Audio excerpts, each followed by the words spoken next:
That dream that I had that day has at many points turned into a nightmare. Now, I'm not one to lose hope. I keep on hoping. I still have faith in the future. But I've had to analyze many things over the last few years, and I would say over the last few months. I've gone through a lot of soul-searching and agonizing moments, and I've come to see that we have many more difficult days ahead. The sanctuary. It is a sacred place.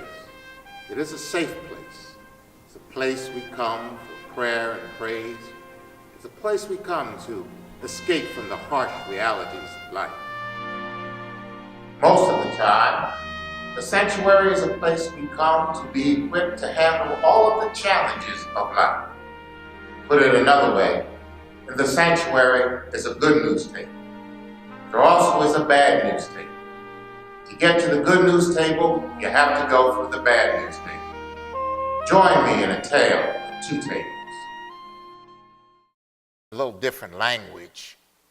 Paul tells them, before you come to the Lord's table, it's necessary to stop at another table, the examination table. You know, when you go to the doctor, there's a table there, and, you know, for your annual exam, it says, get rid of everything and let me look at you and examine you. A thorough examination. And that's what Paul says. Examine yourselves. Stop at the examination table. Conduct a thorough examination of your thoughts, your habits, your witness in the world around you, the nature of your community.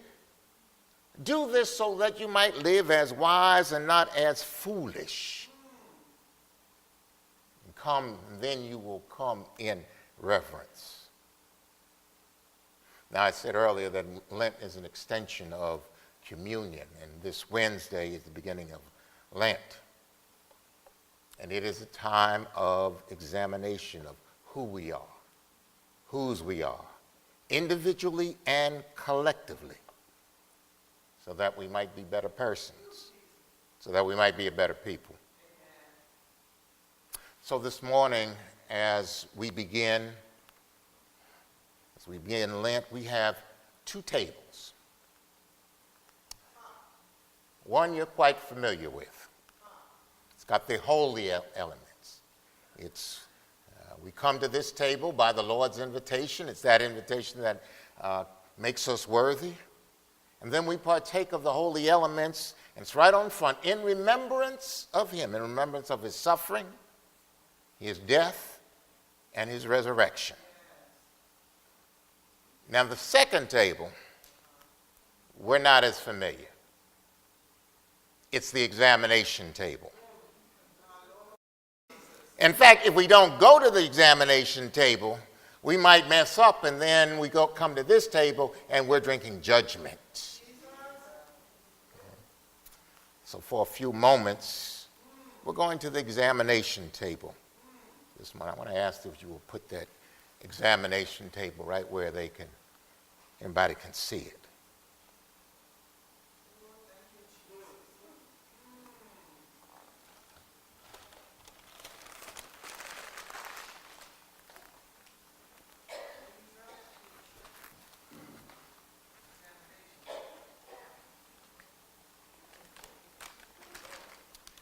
This is the examination table. And I promise you it's only going to be a few moments. I know self-examination makes you uncomfortable. That's why we don't do it so often.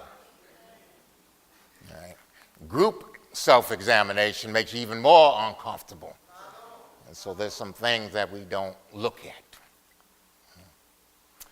This past January 15th, was the 90th birthday of Dr. Martin Luther King Jr. And on that day, by design, a think tank, the Institute for Policy Studies, released a report. And this report was a thorough examination of the wealth index, family wealth for blacks, Latinos, and Hispanics over the last 30 years, they tracked it. And what they found was that from 1983 to 2016, over that period of time, median black family wealth shrunk by 50%, meaning decreased by 50%. And let me explain. This was median black family. You know, it's not, we think in terms of average. But if you got a lot of, if you got some high-end numbers on the end and some low-end numbers, the average gets skewed and you don't get a true picture. But the median is the midpoint, 50% below, 50% above. So what they were saying is that the midpoint, from 1983, where black wealth was one thing, the midpoint actually went backwards, shrunk by 50%. Now today,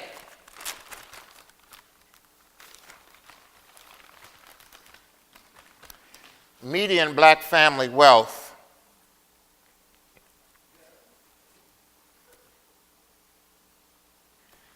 is $3,600. Median black family wealth. For Latino families,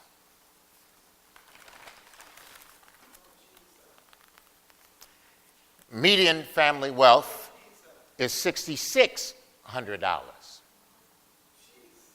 today for Latino families. Now for white families,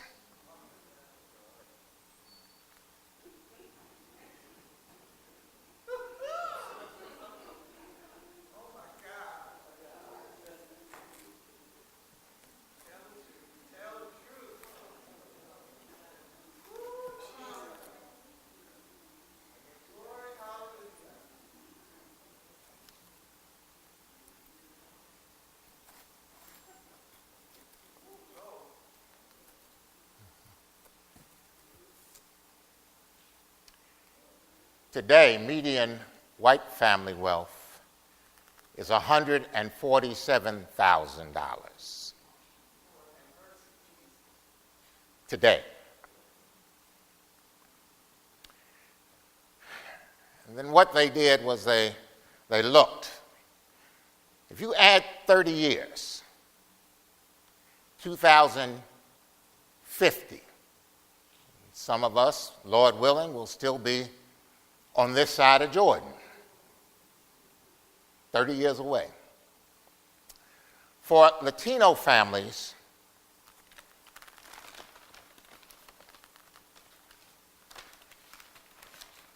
the projection is that it will be $8,600.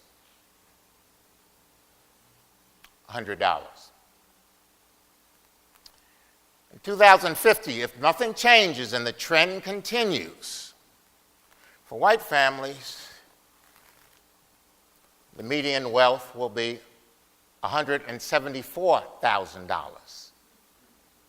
Now that's not income, that's wealth. That means you take your income and your expenses and you subtract your expenses from your income, and what you have left is your wealth. That's your disposable income. That's what you can pass on to your children. That's what you can do the extra things with. So for Latino families, 2050, it will be $8,600. For white families, it'll be $174,000 of disposable income, wealth that they can pass on.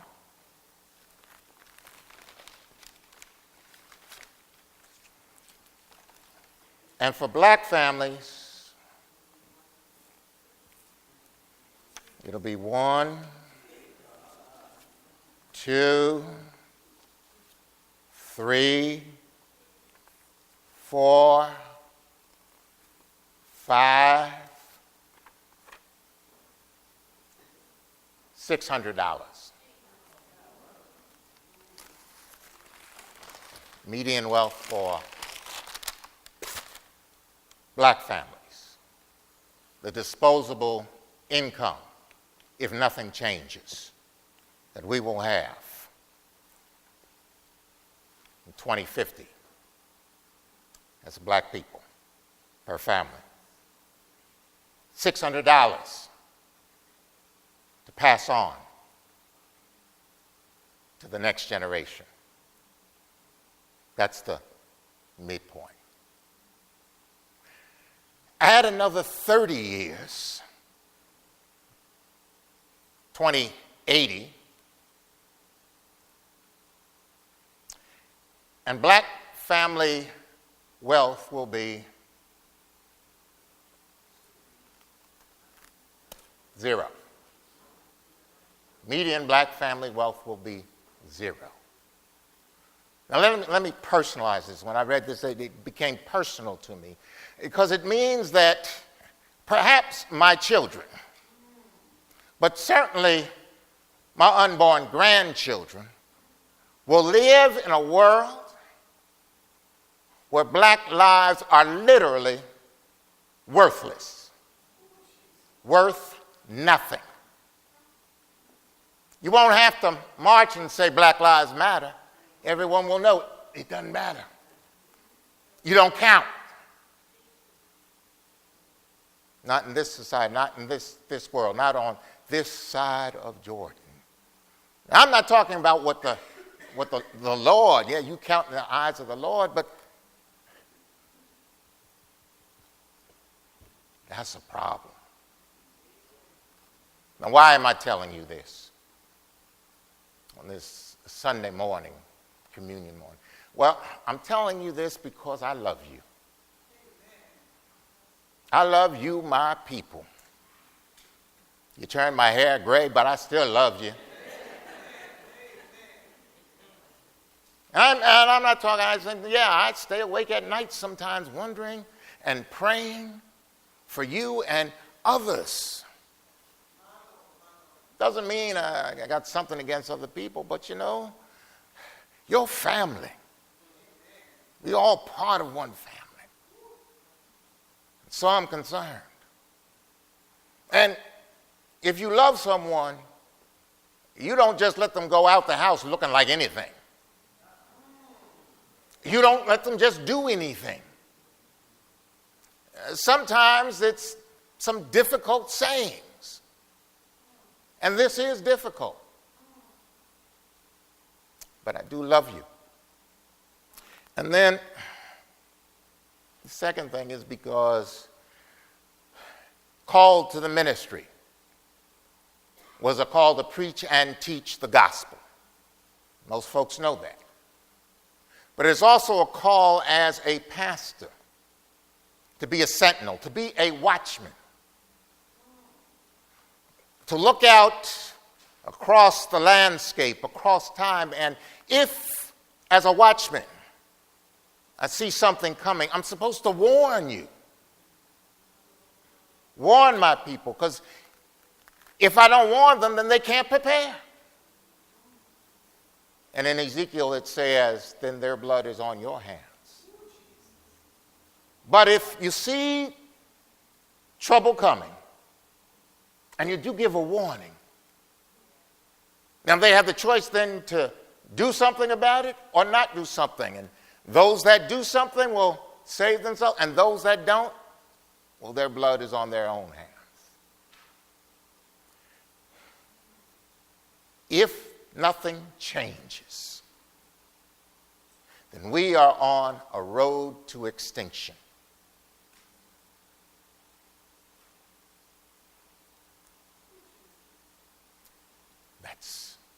That's frightening. That's real trouble. And extinction means that we no longer have a witness. We no longer have a testimony. Nobody knows about us. Nobody knows what we've been through.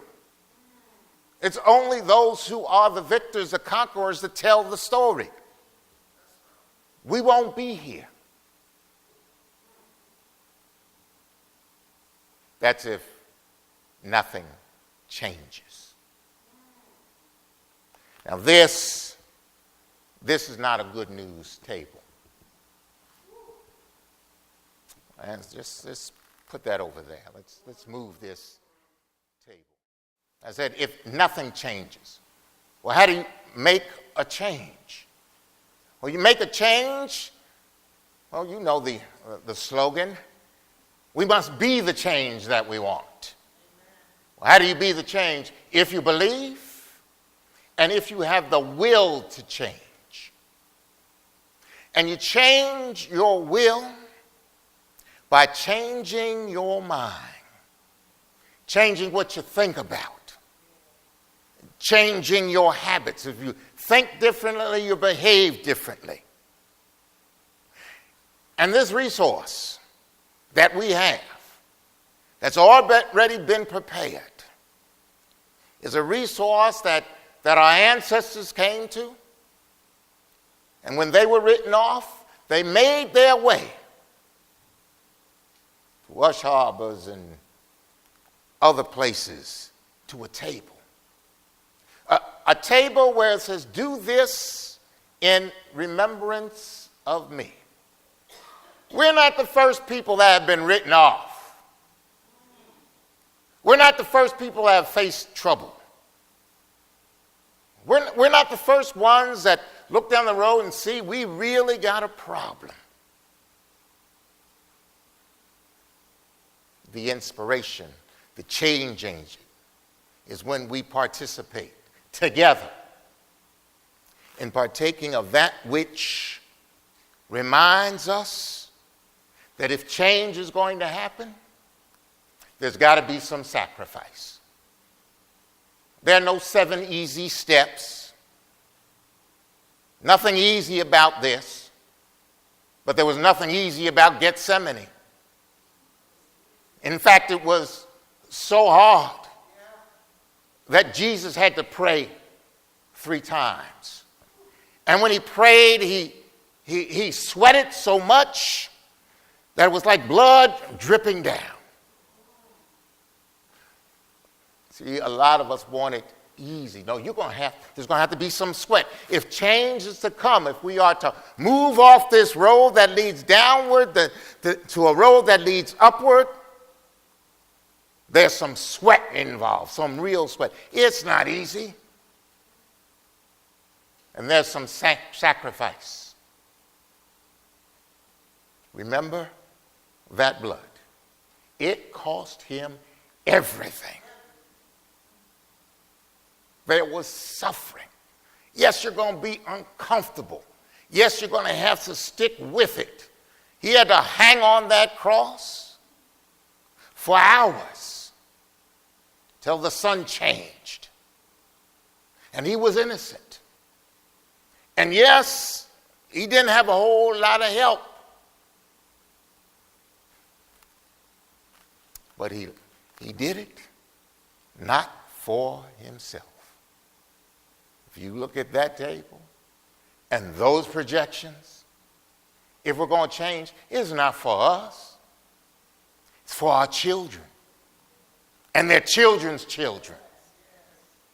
So that they'll look back and say, there must be a God somewhere, because they were written off. They were going downward, but a change, something happened. What happened? They made their way and changed their minds. And it takes your heart, your soul, your mind, all the skills that we have, and pulling them together. This is not an individual thing.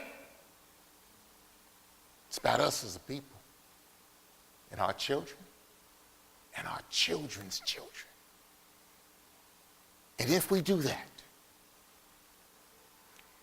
that they will rise up and call us blessed. You've heard me say it before. Oh, we've come a mighty long way. We are blessed, but we're receiving the blessings of somebody else's prayer. They looked down the road and said that I'm going to walk and protest and not ride, not for me, but for my grandchildren. So that one day, someday, don't know when, but a change is going to come. And the change has come. A change did come. And in 2008, the unthinkable happened. African American was voted in as president of the United States of America. And he was voted in at a second term. And he didn't get shot. Because we know all of our leaders before then, every time they rose up, they'd strike them down.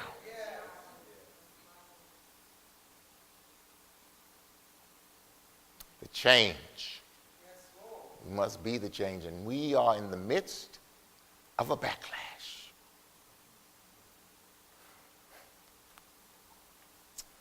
There's an old spiritual.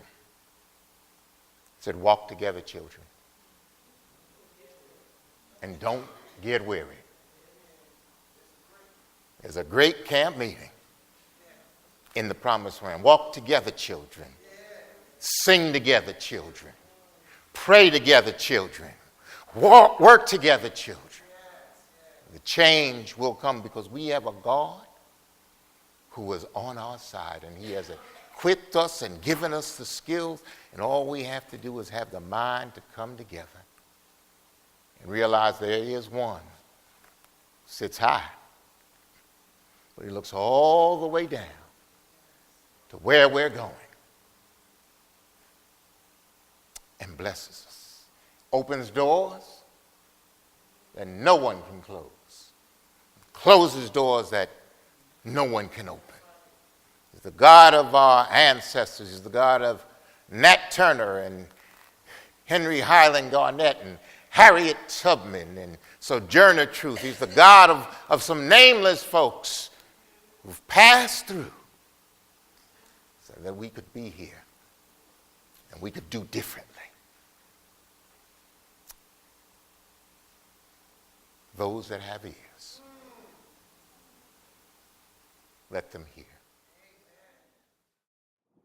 I pray that you heard this message with your heart, your soul, and your mind. We believe that this message is one our people truly need to hear. So we ask that you share this message. Share it on your social network. Share it with your friends. Share it with your coworkers. Share it in the barbershop, in the beauty shop. And then join us. Join us this Lenten season through our weekly videos and daily blogs. We want to make this Lenten season one in which we change our mindset so that we become a vital and vibrant people, leaving a legacy for our children and their children's children.